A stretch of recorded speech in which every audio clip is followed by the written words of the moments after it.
tout le monde dit actuellement, l'intelligence artificielle va prendre tous nos métiers. Comment est-ce que tu vois le futur de la data science avec l'IA? Je pense que c'est suicidaire à long terme. Si aujourd'hui tu devrais recommencer tout à zéro, quel parcours différent ferais-tu? Je suis pas trop fan de la partie diplôme, enseignement fixé dessus. Je suis plutôt quelqu'un qui... Et quel conseil donnerais-tu à un jeune data scientist ou doctorant qui veut rejoindre le monde de la data? Tous les métiers de la data, celui qui me semble le plus sûr pour un junior, alors, ça serait... Comment s'est passée, disons, ta première expérience dans le monde de l'entreprise, quoi? Là où ça a été un peu difficile pour moi, c'est que... À quoi consistent les différentes missions que tu fais actuellement dans l'entreprise actuelle? C'est de révolutionner la... Bon.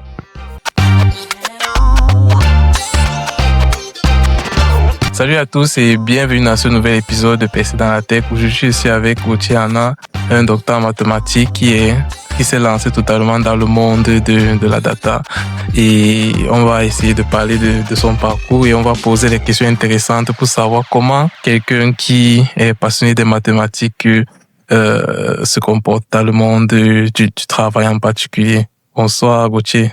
Bonsoir. Je suis ravi de pouvoir discuter avec toi de comment un peu agencer ces choses-là. Merci. Et disons, comme je disais, ensemble, on va voir comment se comporte quelqu'un qui aime les maths. J'imagine que tu aimes les maths. Si, j'aime toujours les maths, même si je n'en fais plus vraiment. En tout cas, plus au sens où j'en faisais, ce que j'ai appris, ce que j'ai étudié. Mais oui, de toute façon, on peut pas faire une thèse de maths si on n'aime pas les maths.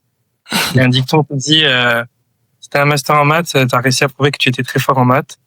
Tu as une thèse en maths, t'as juste réussi à prouver qu'en plus tu aimais les maths. Ouais, ça c'est clair. Et ça, c'est vrai. Donc oui, j'aime, bien sûr. Et comment est née ta passion en fait pour les mathématiques, ou bien c'est juste un choix quand tu as eu quand tu arrivais peut-être à l'université, c'était l'une des filières du moins, comment est née ta passion, quoi?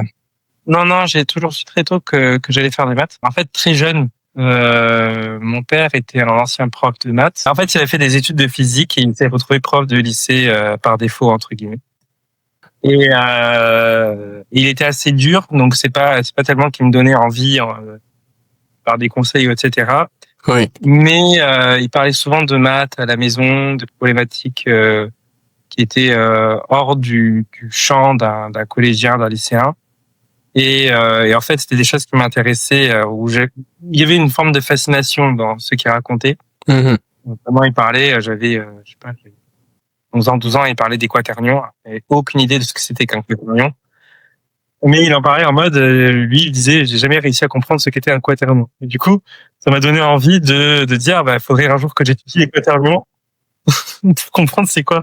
Je comprends effectivement, et peut-être il y a même des gens dans notre audience qui voudraient même savoir ce que ça veut dire. Peut-être moi-même, précisément.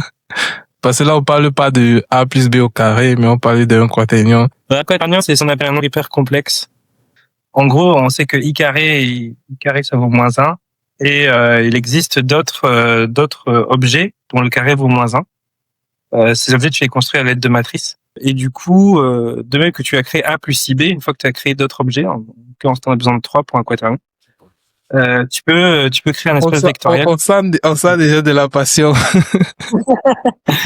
Et donc, du coup, c'est régi, tu as I au carré qui vaut moins 1, J carré, alors, ça n'a rien à voir avec le J complexe, c'est le J du quaternion, mais J carré vaut moins 1 aussi, K carré vaut moins 1.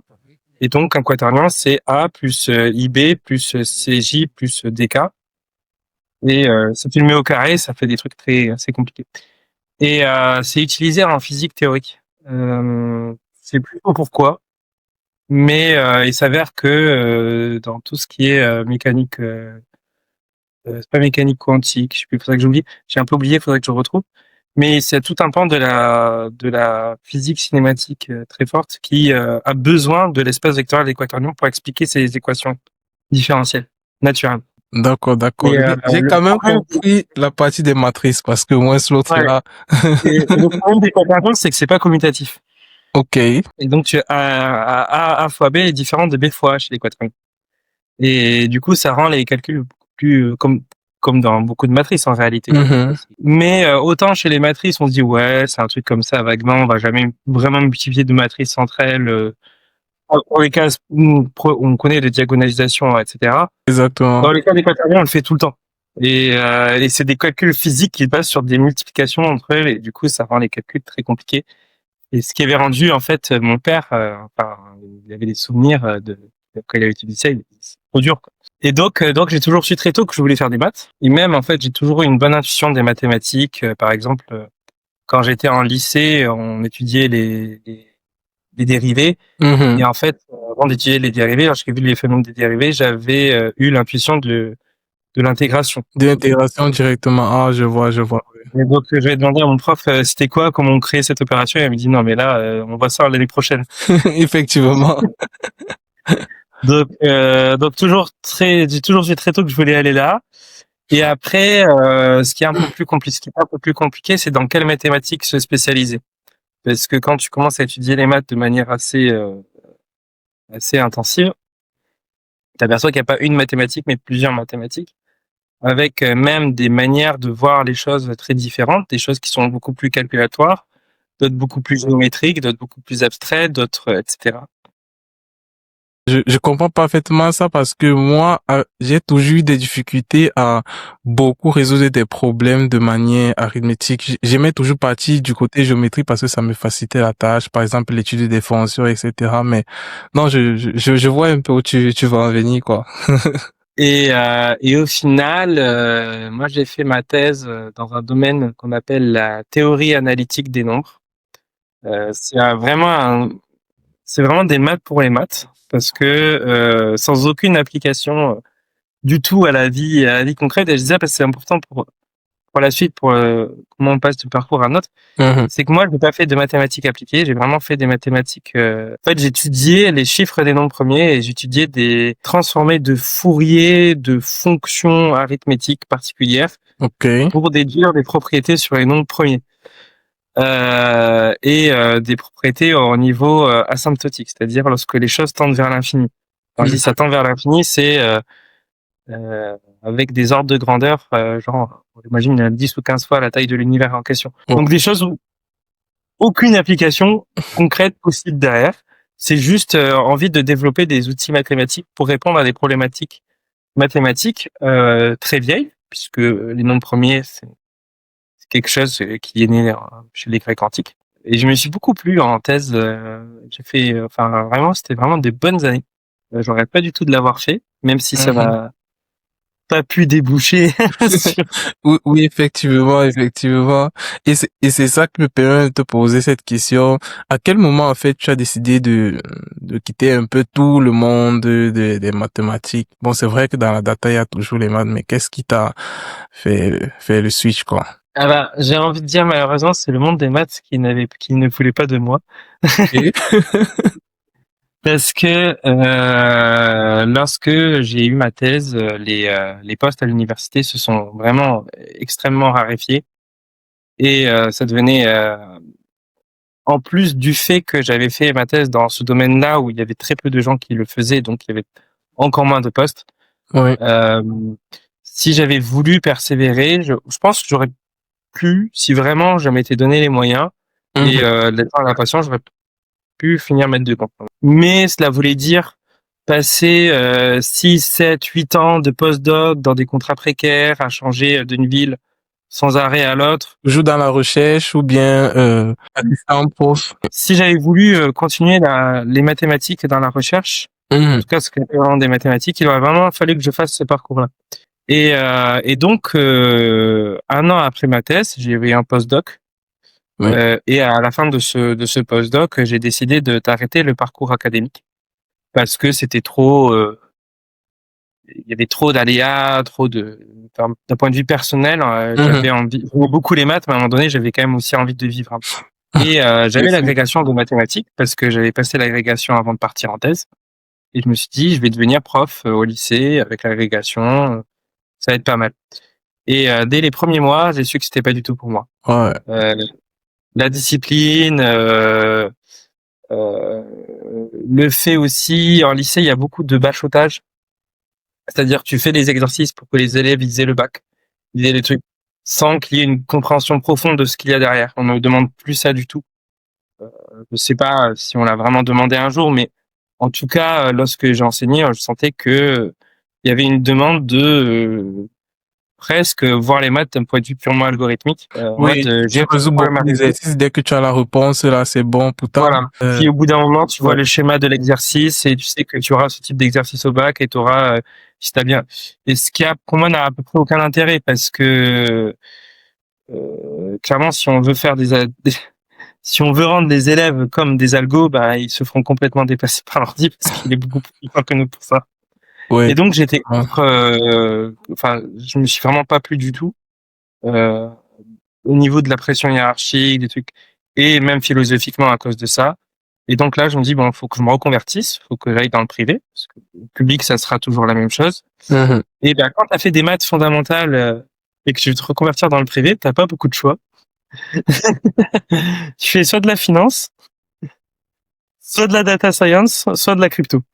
Et des trois, celui qui me parlait le plus, c'était de la data. La data. Donc, dessus. Ah, ok. Non, là, c'est clair. Merci pour l'éclaircissement.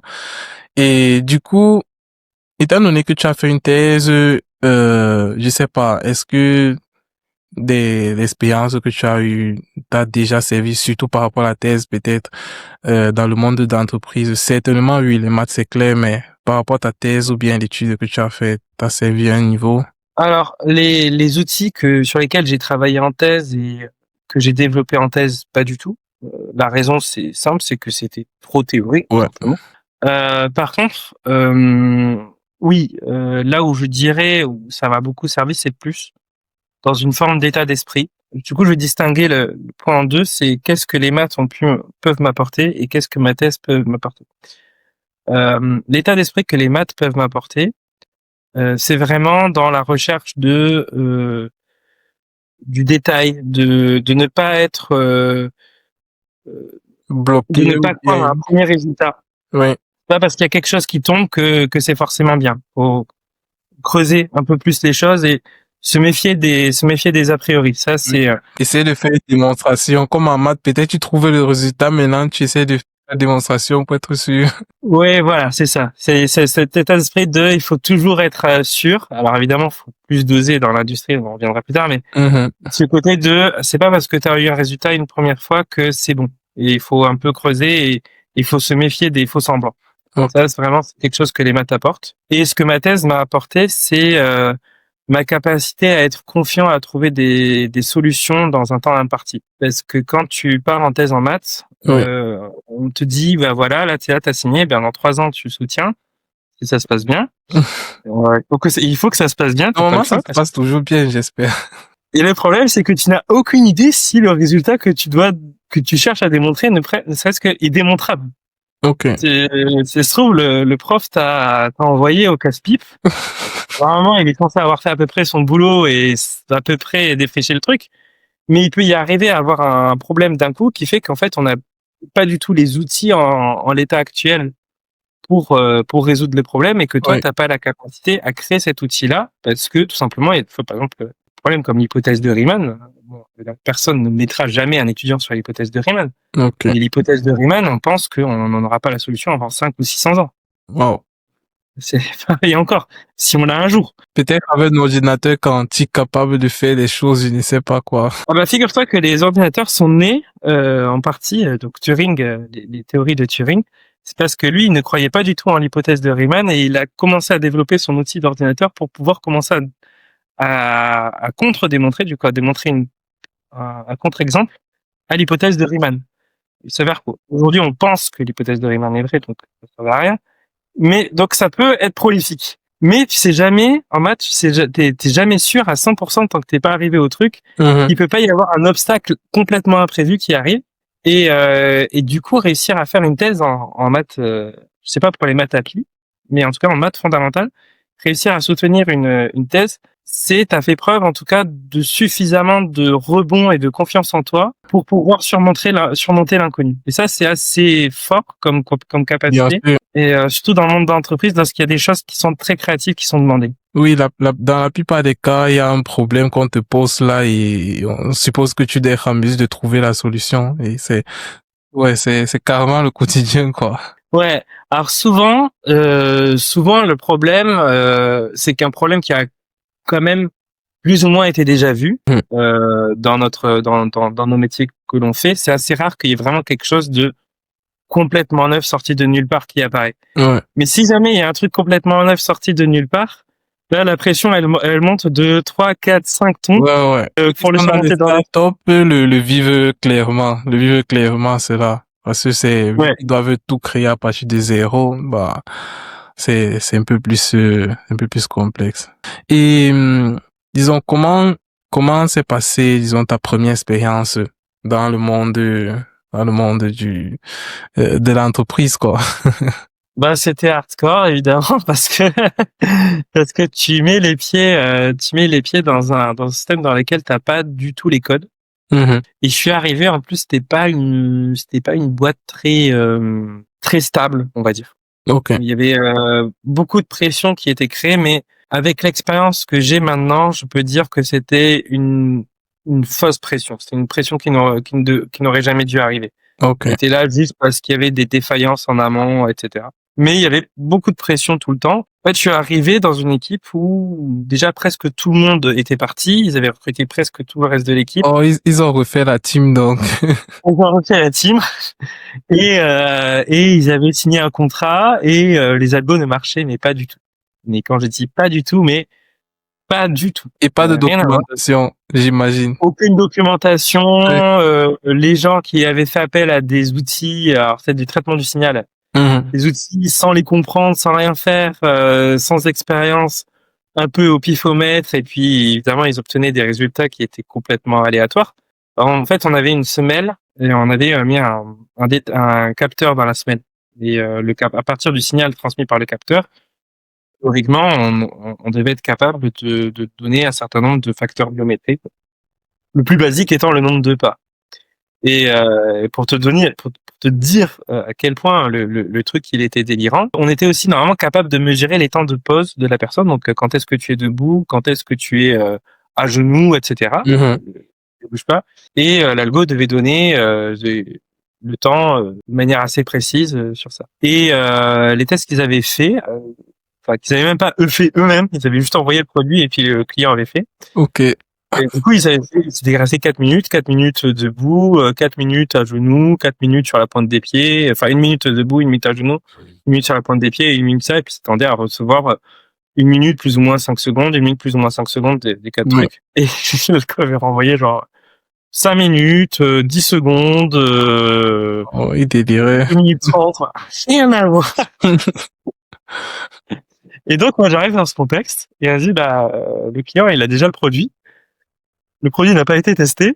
Ouais. Déjà, je découvrais pour la première fois qu'on pouvait envoyer des produits sans les tester. Ça, je l'ai pas vu souvent, mais voilà. Et en plus, c'est un truc complètement aléatoire. Et tous les gens qui ont développé sont partis, ont démissionné. Et en fait, on s'aperçoit qu'ils avaient utilisé des outils qu'ils ne comprenaient pas. Et là, on me dit, il faut réussir à ce que ça fonctionne dans 2 semaines. C'est sûr que j'imagine la scène, bon, je sais pas comment ça se passe, mais j'imagine qu'il y a peut-être celui qui joue le rôle de consultant. Il a dit certainement au client que non, ça doit être juste un bug et tout. Notre équipe va régler ça tranquille. Et ils ont fixé la réalité, quoi. Et du coup, la première chose qu'il fallait faire, c'était déjà comprendre les algos qui étaient en place, notamment des algos de traitement du signal. Et là où ça a été un peu difficile pour moi, c'est que la même théorie qu'on m'avait enseignée, traitement du signal, etc., n'avait pas du tout les mêmes termes que la théorie qu'on enseigne aux ingénieurs. Et on faisait exactement la même chose, mais alors je me souviens plus trop les deux termes, les deux correspondances. Mais du coup, il a fallu déjà réactiver des souvenirs qui étaient vieux pour moi de 5 à 6 ans lorsque j'étais dessus. Mais en plus, il a fallu que je découvre en fait la manière dont c'était enseigné pour les ingénieurs pour pouvoir expliquer et pouvoir comprendre réellement ce qui se passait, quel algo est. Et du coup, ça sous forte pression parce que il y avait 2 semaines pour résoudre le problème. Ça veut pas dire 2 semaines pour comprendre le problème. Ça veut dire t'as une journée ou deux max pour comprendre le problème et l'expliquer pour pouvoir Comprendre le truc et assimiler et implémenter. Et au final, j'ai réglé le souci. Oh. Ouais, normalement, docteur mathématique. Et le troisième point que j'ai fait, que là on dit pas, mais en fait, c'est que on était obligé de coder en C. Même pas en C++, en C Ouais. pur. Parce que comme c'était un capteur qui était à l'intérieur de la semelle, on avait très très peu de mémoire et du coup, il fallait qu'on gère la mémoire. Un code assez basique, assez low. Oui, je vois. On avait on avait peut-être 600 ou 700 octets pour Wow. coder le code. Non, j'exagère. Mais en tout cas, ça comptait en moins de 10 KO, ça c'est sûr, Oui, oui, pour oui. tout le système.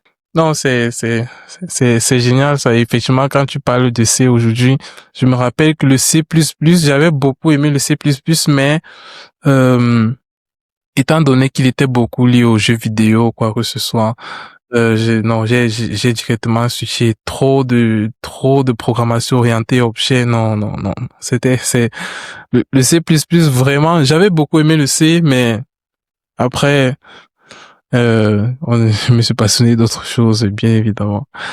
Donc, ça, c'était les difficultés que tu as du moins affrontées durant ta première expérience et ça t'a directement montré à quoi ressemblait le monde de l'entreprise, j'imagine. Ouais, alors, en plus c'était pas la meilleure entreprise du monde et c'était quand même un peu un grand bain, un peu Mhm. bouillant.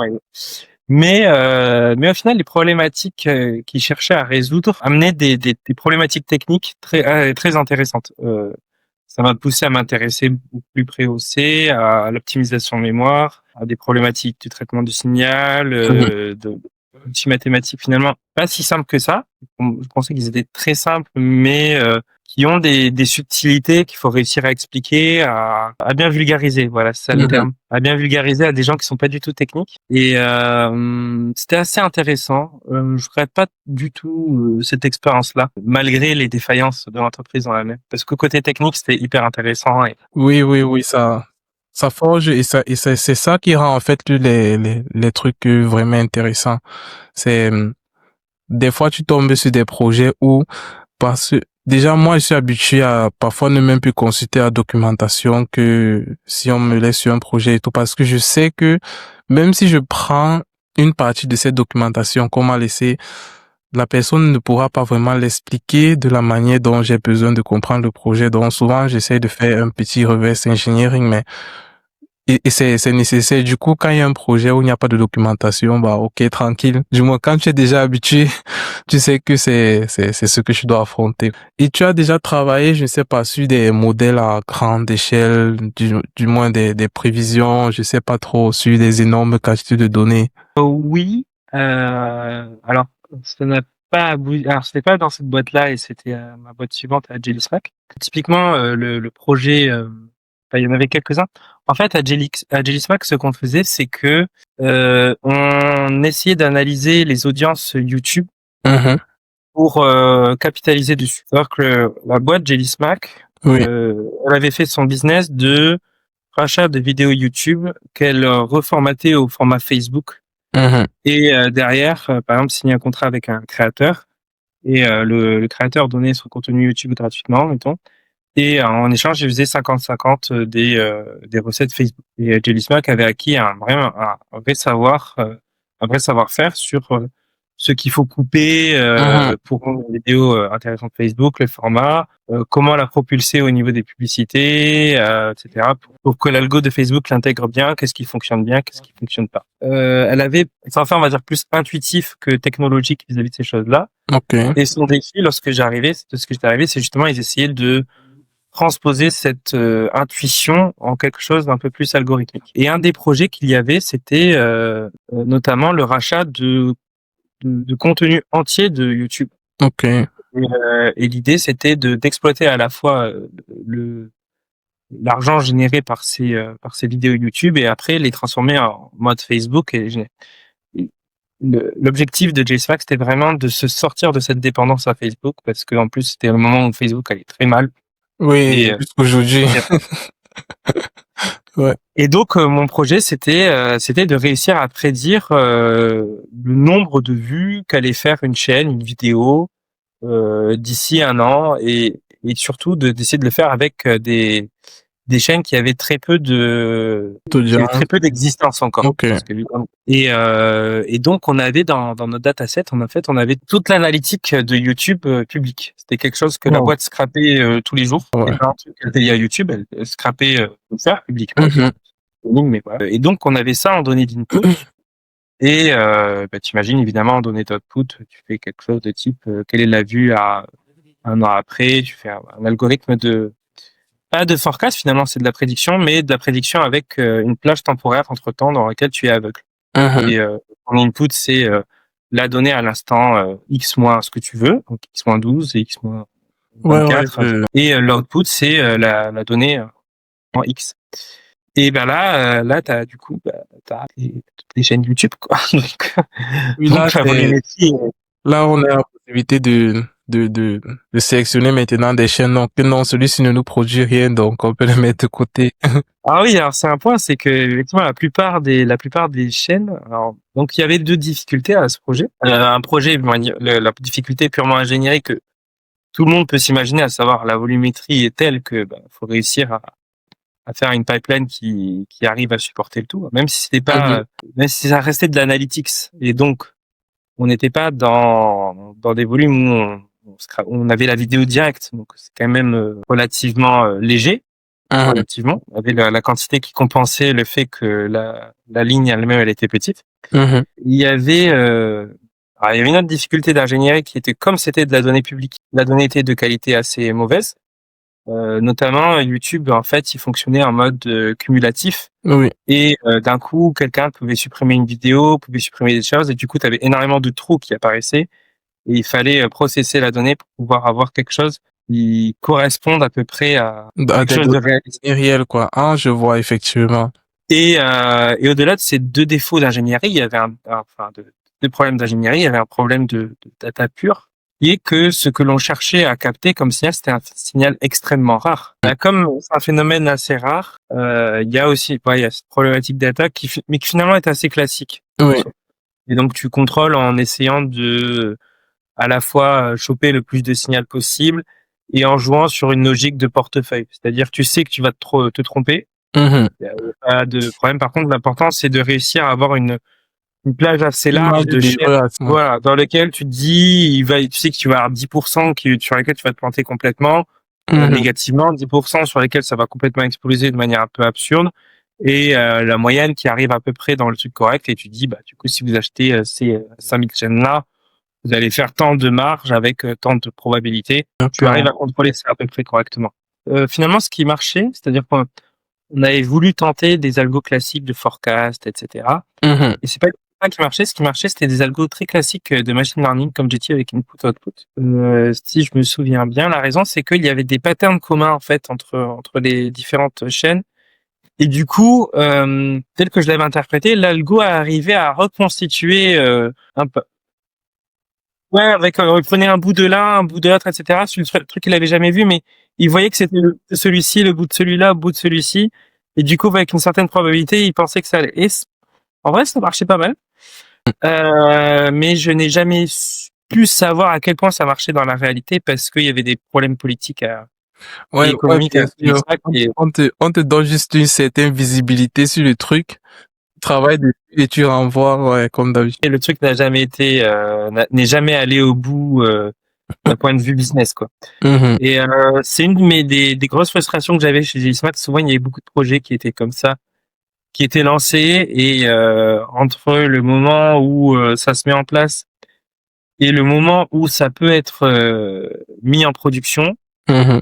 des fois bien indépendamment de moi, très souvent très indépendamment de moi, c'était juste des questions de discussion entre les équipes, etc., sur lesquelles moi, simple employé, j'avais pas trop Ouais. on va dire. Ben, il s'était écoulé trop de temps, et en plus une scale-up qui allait pas trop bien, qui tangue, des projets qui vont vite d'un à un autre, et t'as jamais le temps en tout cas, moi, j'ai pas eu beaucoup d'occasion de voir des choses en production. dans cette compagnie-là. Et c'est même la réalité. Parfois, on dit souvent que de ne pas trop s'attacher au projet. Quand tu t'attaches après, surtout c'est que tu dois te mettre sur une nouvelle mission, une nouvelle activité et tout. Tu as un peu mal. C'est un peu comme si tu as passé 6 mois, 8 mois à construire quelque chose et après tu dois formater ton cerveau et savoir que tu ne vas plus jamais travailler sur ça. Ouais. C'est vrai, c'est vrai. Ouais. Et c'est vrai que c'est un des grands problèmes, des grands défis, je pense, qu'au cas de travailler dans ce genre de projet, dans les boîtes qui sont un peu comme des gros paquebots, quoi. Dans les boîtes qui sont des grands paquebots où tu as le temps, toi, de développement du projet qui peut être des fois un peu long, parce que tu as des problématiques techniques à résoudre, etc. Mais en plus derrière, s'il y a une communication qui se fait mal entre deux équipes, entre un ingénieur qui est censé passer le truc, etc., ça rallonge, ça rallonge, ça rallonge. Et derrière, comme des fois les projets sont lancés non pas pour répondre vraiment à un problème que l'on sait et qu'on sait qu'il faudra résoudre, mais des fois un peu parce que ça fait bien de lancer un projet sur tel sujet, bah t'as un effet un peu flop derrière et alors je l'ai pas finalement tant vu que ça dans ma carrière, mais en tout cas je l'ai vu, je sais que ça existe et je sais que c'est vraiment Oui. une grosse frustration. Et avec l'expérience, on commence à sentir un peu si le projet Déjà. va dans ce truc-là ou pas, et comment se positionner par rapport à ce type de... Ouais, effectivement, avec de l'expérience, tu peux déjà voir de loin à quoi ça va ressembler, surtout même l'ampleur. Il y a des moments où si peut-être, bon, je fais la différence quand quelqu'un travaille peut-être à distance et tout, et qu'à un moment on te dit, bah, le client a besoin que tu viennes exactement chez eux pour essayer de tester si telle chose fonctionne ou pas. Du moins, tu te sens plus impliqué que dans d'autres projets et du moins, ça se ressent. Ça se ressent directement. Et aujourd'hui, je sais pas à quoi consistent les différentes missions que tu fais actuellement dans l'entreprise actuelle. Qu'est-ce qui te passionne le plus, je dirais? Alors la boîte dans laquelle je suis, donc qui s'appelle Actionable, on a un objectif, c'est de révolutionner la prise de la satisfaction client. Bon. Et c'est une start-up. En fait, je l'ai rejoint le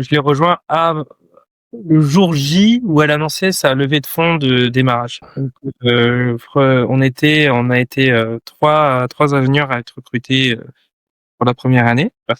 J'espère que tu as signé un gros contrat. Bon, on va pas parler de contrat. On en parlera pas.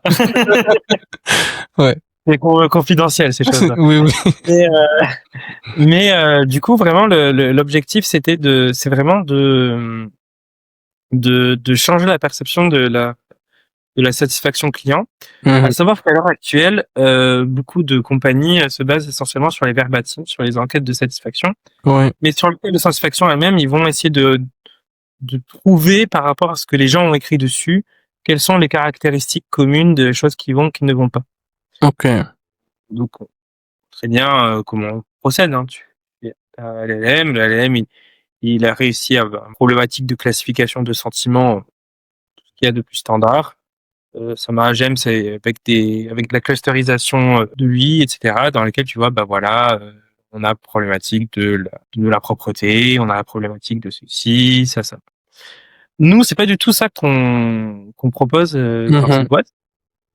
On part des enquêtes de satisfaction. Ok. Mais on lie les enquêtes de satisfaction à toutes les données analytiques que la boîte possède sur son client. Donc, si tu es une app, on va regarder le nombre de fois que tu t'es connecté, est-ce que tu as contacté avec une adresse mail ou par téléphone, combien de fois tu es resté, etc.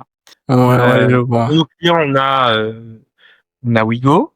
Donc Wigo, bah, on connaît quel trajet il a fait, quelle durée il a eu, quel retard il a eu, etc. Et à partir de là, et en reliant ces données analytiques au score que la personne donne, faut savoir que la satisfaction se mesure sur un score entre vraiment 0 et 10. Oui. On considère que de 0, 1, 2, 3, 4, 5, 6, la personne elle est mécontente, c'est un détracteur. 7 et 8, il est neutre. Du coup, je suis content, mais sans plus. 9 et 10, les promoteurs, il est vraiment très Ouais. et ça suffit du truc. Donc, à partir de cette classification en détracteur, neutre, promoteur, on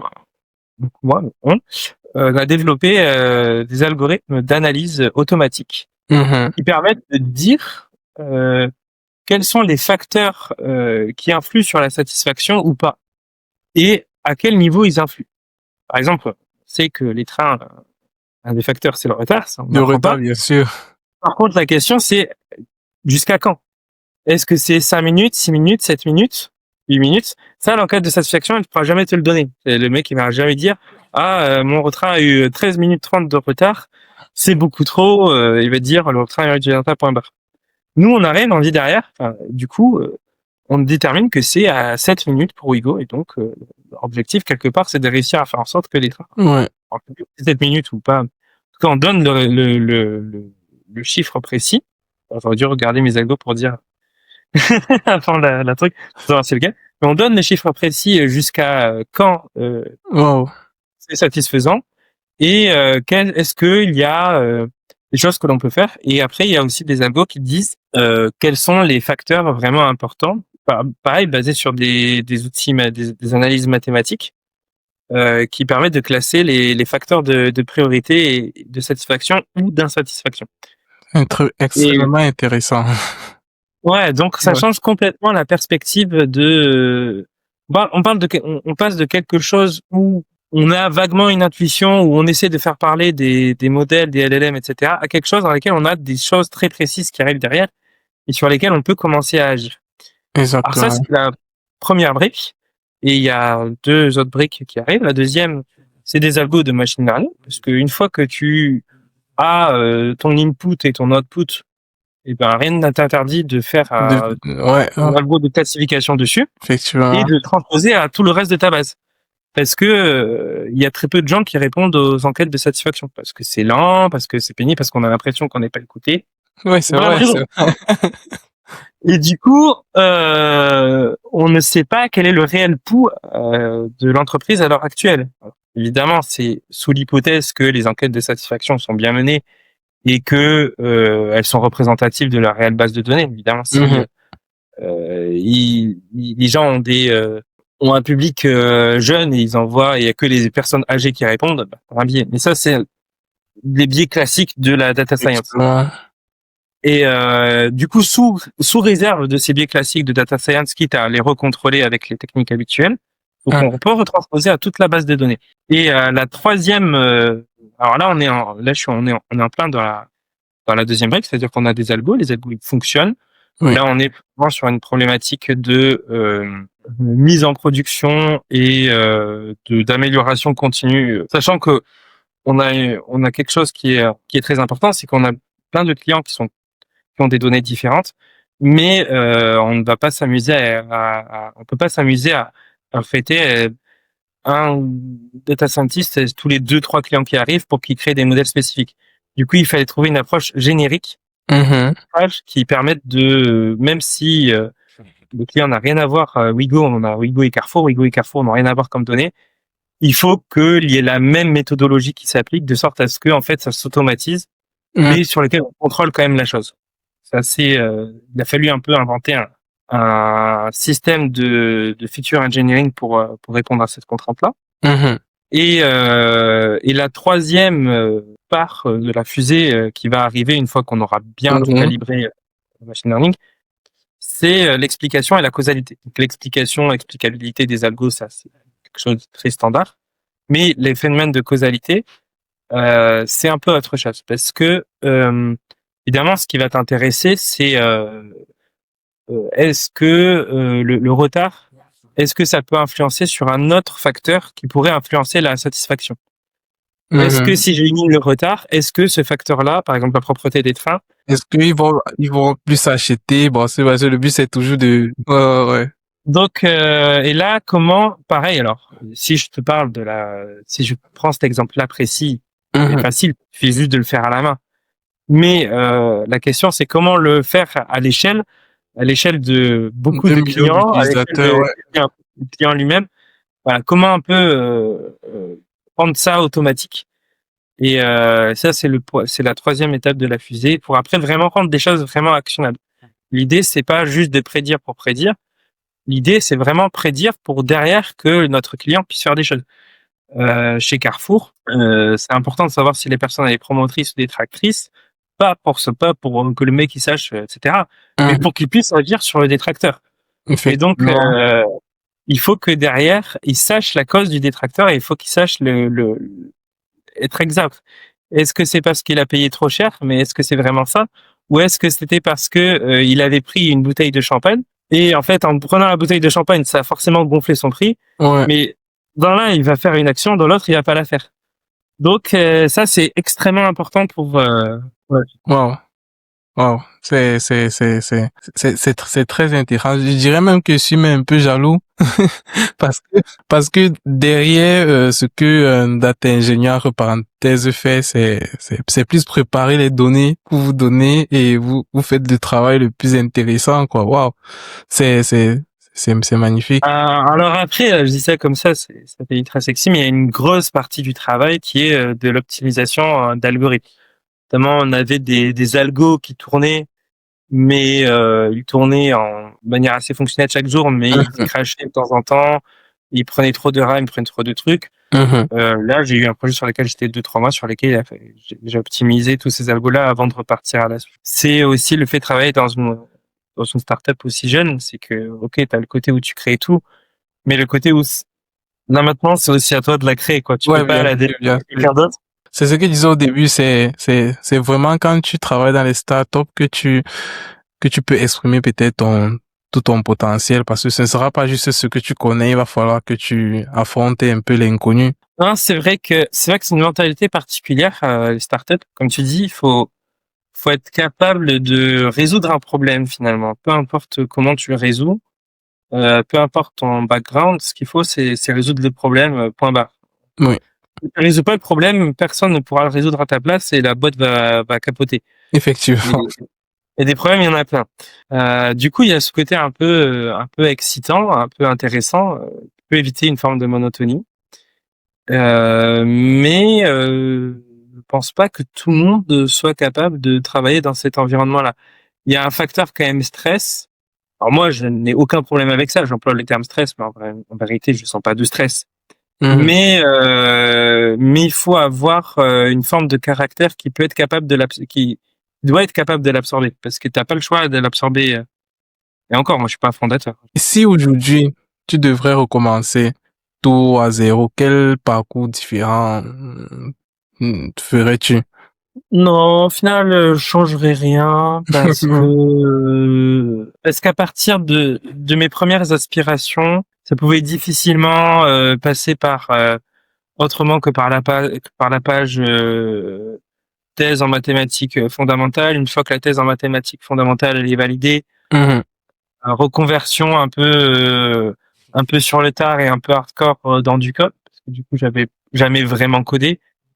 En plus de ça, moi j'ai un esprit où je suis pas trop fan de la partie diplôme, enseignement fixé dessus. Je suis plutôt quelqu'un qui je suis assez autodidacte comme personne. Je veux dire, même quand je faisais des maths, j'allais pas forcément beaucoup en cours. Mhm. Enfin, j'y allais parce que j'avais pas le niveau pour prendre moi-même les trucs, mais j'y allais pas en mode bon élève, quoi. J'y allais en mode pour comprendre les choses et puis après faisais les exos que je considérais de mon coin importants. Bien sûr, c'est L'agrégation, je l'ai. Donc, par rapport à mes propres caractéristiques, ça pouvait difficilement se passer autrement que par ce parcours-là. Donc, puis après, passer par une petite start-up, pas terrible au niveau de la gestion des droits, du RH, mais super bien au niveau techno. Puis Mhm. après, une scale-up, dans lesquelles j'ai appris aussi pas mal de trucs et dans lesquelles j'ai vu un peu comment ça grandissait. J'ai vu les deux mondes. Et là, honnêtement, une start-up à ce niveau-là, c'est vraiment exactement ce pourquoi je suis rentré dans le domaine de la data science. Quand je suis rentré, je voulais vivre ce genre d'aventure. Donc j'ai pas, moi, à titre personne, bon, je sais pas si tout le monde pourrait faire Mhm. ce parcours-là précis, mais moi, à titre perso, je changerais rien. Ok, super, super. Et quel conseil donnerais-tu à un jeune data scientist ou doctorant qui veut rejoindre le monde de la data? N'y va pas. Je dirais pas n'y va pas, mais je dirais pose-toi la question pourquoi tu y vas. Ok. Est-ce que tu y vas parce que tu as entendu les chants des sirènes? Pose-toi la question de ce qu'il y a derrière les sirènes, parce que déjà moi lorsque j'ai rejoint, alors, j'étais aussi un peu allé parce qu'il y avait un peu le chant des sirènes et on m'avait dit ah tu verras avec tes capacités, ouais, Mhm. pas mentir non plus, il y avait ça aussi. Mais ça commençait déjà à ne plus être l'âge d'or du data scientist. Oui. On pouvait réussir à trouver un peu un poste, mais fallait quand même, quand je voyais les gars qui étaient arrivés 1 ou 2 ans avant moi, je me dis quand même j'ai un peu plus cravaché qu'eux. Ouais. À l'heure actuelle, un gars junior qui a pas du tout eu d'expérience de projet, je pense que c'est très très dur Oui. parce que plein de raisons, plein de raisons. La première, c'est parce que le marché, c'est lui-même, en fait, comme j'ai dit, on a vu qu'il y avait plein de projets qui s'étaient cassés la gueule parce que les gens le faisaient un peu pour la hype et puis l'ère de l'argent facile est terminée et donc maintenant, en fait, on est très frileux Retour vis-à-vis à de la ça. réalité. La nouvelle hype, c'est l'IA générative, mais les vrais projets, enfin, on va dire, le vrai besoin d'IA générative, il y a finalement assez peu de personnes qui ont les capacités pour vraiment les mener. Donc, juste quelqu'un qui sortirait un peu de nulle part, il pourrait, mais il faudrait vraiment qu'il s'y accroche complètement et qu'on prenne des choses complètement à fond. Mhm. Et d'ici qu'il fasse ça, en fait, ça se trouve, ça se sera cassé la gueule entre temps. On Ouais. sait pas. Ou peut-être que ça aurait complètement explosé. Enfin bref, en tout cas, entre le moment où il se lance et l'année qu'il lui faut au minimum pour intégrer les trucs, c'est tellement de choses qu'il peut pas vraiment tabler dessus en disant c'est sûr que j'aurai un poste. Et puis même là, en fait simplement l'essor de l'IA génératif fait que désormais ceux où il fallait un poste de quelqu'un junior, en fait un LLM peut le faire. Nous Ouais. on a développé, on n'a pas développé, on a juste plus que branché, mais on a fait avec des prompts bien précis, etc. Un LLM à nos bases de données et en fait le mec l'algo il se comporte comme un data analyst assez fort, Il n'est pas. médium voire Oui, presque oui. senior dans l'enquête qu'il fait. Et ça un junior il peut pas battre l'algo. Et donc ce fait que d'un besoin de rentabilité immédiate, de projet immédiat, etc. Besoin de seniorité fait que le marché s'est sacrément contracté. Ouais. Donc je dirais pas n'y va pas, mais pose-toi vraiment les questions pour lesquelles tu y vas parce que tu peux être passionné de stats tout simplement et vouloir absolument faire ce truc-là et voir l'intérêt de faire ces algos et à ce moment-là, vas-y, tu arriveras à trouver un interstice dans lequel t'incruster et puis Plutôt, à tu partir avais de les là, tu prends le projets. projet. Mais si tu y vas parce que tu as entendu chanter ciel, ça va être dur quoi parce que l'arrivée vers l'or c'est terminé et que que les pelles sont toutes vendues. Ouais, Et ouais. donc, Je vois. il va y avoir des sacrés décomptes. Le poste de data ingénieur me paraît plus sûr pour un junior, parce que il y a pas forcément besoin de, il y a toujours besoin d'exploiter la donnée. Il n'y a pas Ouais. forcément besoin de l'exploiter de manière Avec beaucoup d'automatisation. Oui, oui, oui. Et il y a beaucoup d'ouverture, même sur surtout même sur la partie cloud, tu peux étudier des outils comme Hive. Euh, il y a beaucoup d'outils à étudier qui peuvent te permettre d'entrer, quoi. Par contre, il y aura toujours besoin d'avoir de la donnée de qualité et avec des infrastructures scalables. Et alors le métier, pareil, je pense qu'il évolue aussi avec les LM, mais il y aura toujours besoin d'un contrôle humain derrière. Tu peux pas tout confier à une machine pour ce Bien genre de sûr. truc. Ça peut trop casser. Tous les métiers de la data, celui qui me semble le plus sûr pour un junior, alors, ça serait data ingénieur. Mais il est moins sexy. Il est un peu plus, il est un peu plus software, c'est-à-dire faut mettre plus les mains dans le cambouis. Si on n'a pas trop l'aspect là, faut se dire voilà, on va bouffer bouffer du cloud, on va bouffer problématique de processing, problématique de RAM, mais il faut le faire quoi. Et ok, tu as parlé tout à l'heure de IA, c'était l'une des, une des dernières questions. Quand tout le monde dit actuellement, ah, l'intelligence artificielle va prendre tous nos métiers, comment est-ce que tu vois le futur de la data science avec l'IA? C'est vrai que tu as un peu répondu tout à l'heure, mais est-ce que aujourd'hui une entreprise va savoir que bon, ok, j'embauche juste un senior qui pourra utiliser beaucoup d'outils IA et pas besoin d'avoir une équipe de 5 personnes, juste un senior là qui va faire tout le reste avec ses agents IA comme junior? Ben, à court moyen terme, j'ai l'impression que c'est ce vers quoi on se dirige. Je pense que c'est suicidaire à long terme parce que pour que la personne soit senior, et il a bien fallu qu'elle débute junior.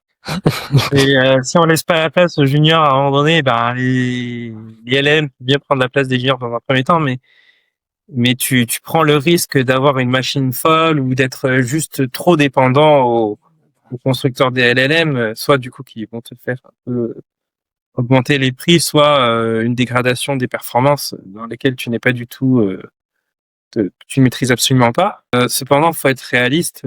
C'est pas toi ni moi qui décidons qui est recruté, quand, comment, et encore moins au sein des grands groupes. Le futur de la data science au sein de l'IA, avec cette arrivée des LLM purs, ça semble arriver vers ce côté-là. Je sais pas jusqu'où ça peut aller.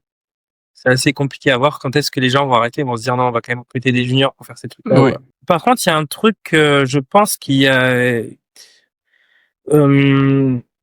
moi, j'ai parlé un peu de causalité tout à l'heure, et justement, c'est un domaine, l'inférence causale, qui à mon avis va se développer de plus en plus, et extrêmement important, et qui, si je devais dire le niveau de maturité actuellement de cette matière, c'est un peu comme l'avènement des premiers modèles de deep learning qui réussissaient à vaguement reconnaître des images.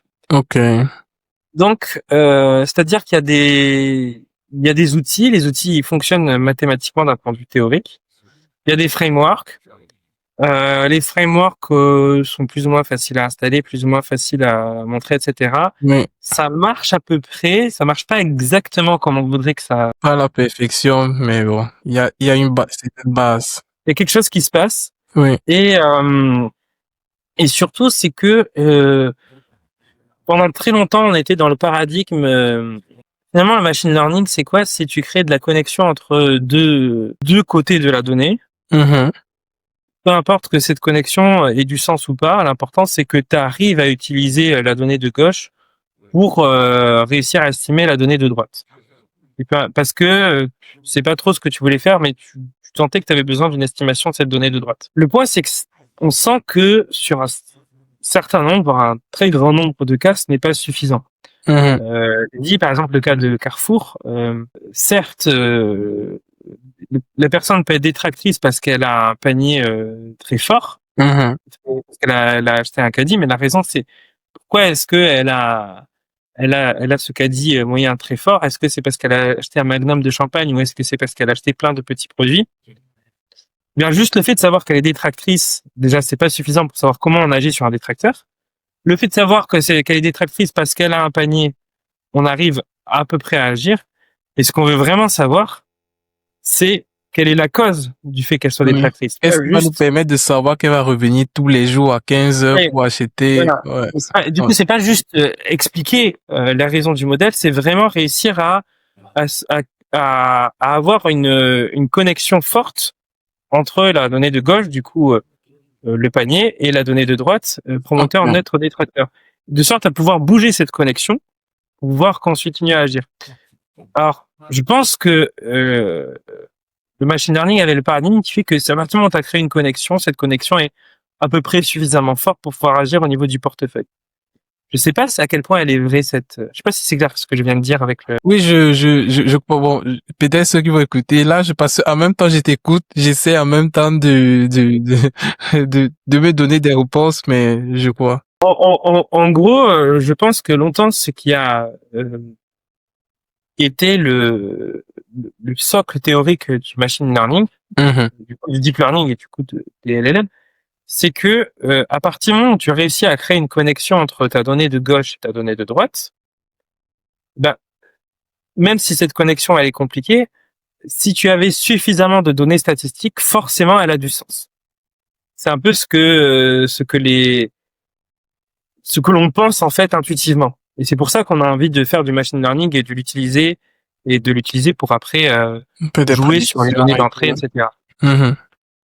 Mais on n'a jamais vraiment testé cette hypothèse d'une certaine manière. Euh, Ok. un exemple très bête, alors évidemment, comme c'est un exemple très bête, il est complètement loufoque, mais permet de voir à quel point ça peut être problématique, c'est que si tu regardes les courbes de température dans l'année et les meurtres, en fait, les deux sont extrêmement corrélés. Quand il fait chaud, L'exemple est un peu... Ouais. Oui, mais quand il fait chaud, les gens, de manière factuelle, tu regardes toutes les statistiques, etc. elles montrent, s'il fait chaud, les gens tuent. Ouais. Je vais donner la raison pourquoi. Mais un modèle machine learning va se contenter de regarder ça, et puis si tu veux agir sur le truc, tu te dis ah ben je vais agir sur la chaleur. C'est ce que je dirais. Ça n'a pas de sens. La raison, Pardon. alors il y a ça. Mais le mieux, c'est que, non, c'est plutôt ça. Ce qui est plus intéressant, c'est de savoir que, du coup, c'est corrélé aussi aux ventes de glace. Plus les gens mangent des glaces, plus les gens tuent. La raison, Ouais, c'est que, ouais. plus les gens Plus il fait tuent. chaud, plus on vend de la glace et effectivement. La raison pour laquelle plus il fait chaud, plus les gens tuent. Il faut voir, après, démographiquement où c'est. Mais dans les zones où c'est, très mal isolé, où il y a une pauvreté, ou etc., ben, les gens subissent plus la chaleur. Toi, t'es plus fatigué, toi, quand tu es chaleur. Et du coup, bah, forcément, les gens, ils sont un peu plus cinglés et ils sont plus agressifs. Et du coup, comme ils sont plus agressifs, ils tuent.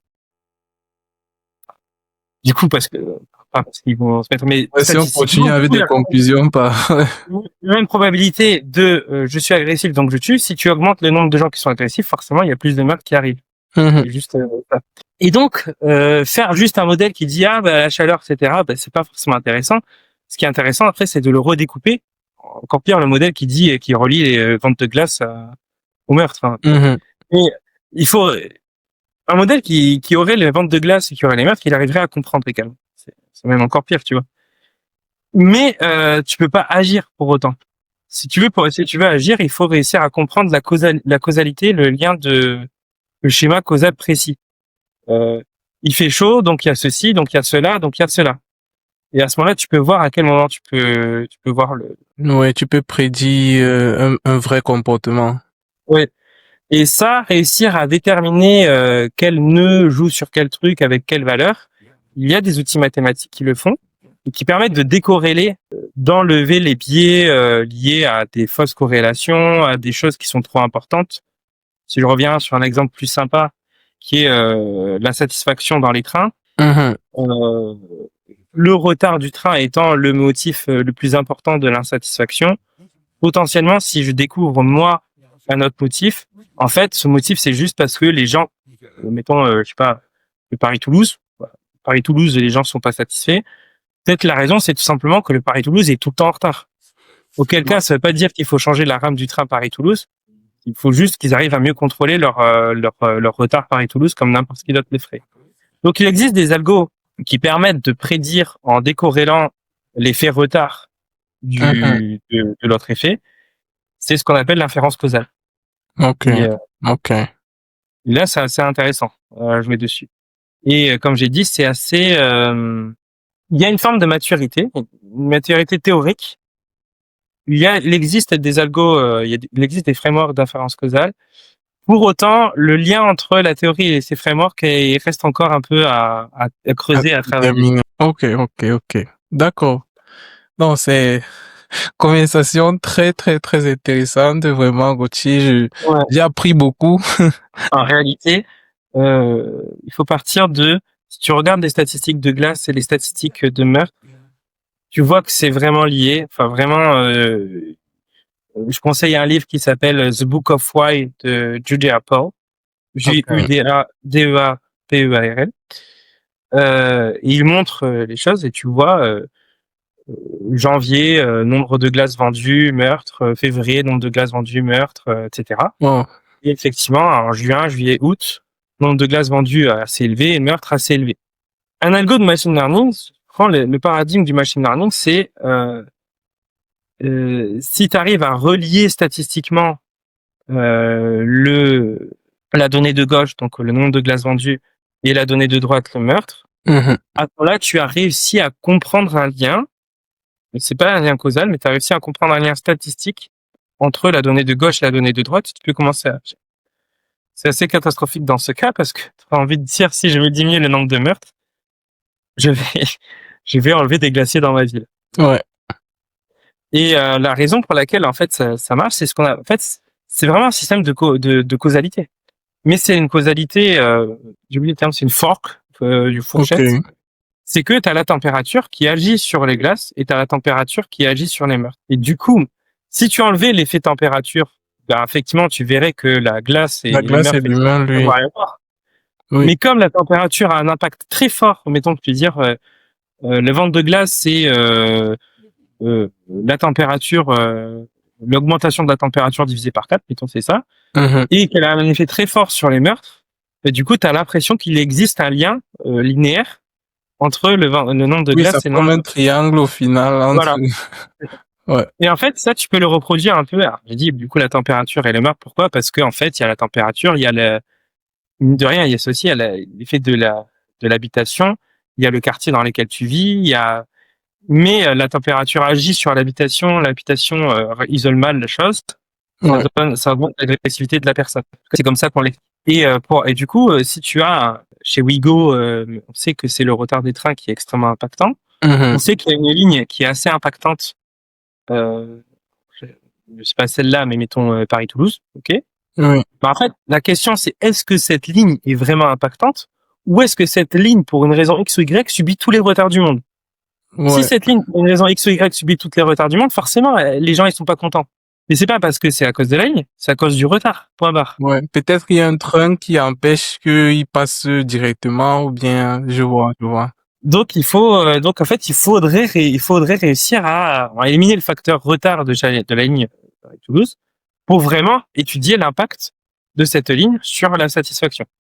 Et donc, il existe des outils, ils marchent théoriquement, il existe des frameworks, et là, il y a un peu un travail à faire pour passer de cette théorie à cette pratique, parce qu'il y a la question de la volumétrie de la donnée, il y a la question de la qualité de la donnée, il y a la question de ça marche dans ce cas précis, ah ouais, mais j'avais oublié cette hypothèse-là, et en fait, Ouais, c'est effectivement. un peu comme le machine learning il y a 10-15 ans, quoi, tu vois. Oui, il y a toujours des paramètres qui vont s'ajouter.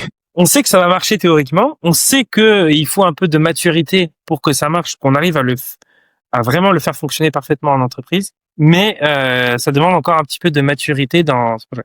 Pour moi, le futur de la data science, il va beaucoup passer par là, parce que on sent les limites de l'approche machine learning dans la question de la prédiction. Si on veut juste prédire pour avoir une vision, c'est très bien. Alors Oui. si tu veux savoir combien tu as de promoteurs ou de détracteurs, peu importe pourquoi ton algo a trouvé que tu étais un promoteur ou un détracteur, tant qu'il a réussi à bien le prouver et que tu es confiant dessus, ça suffit.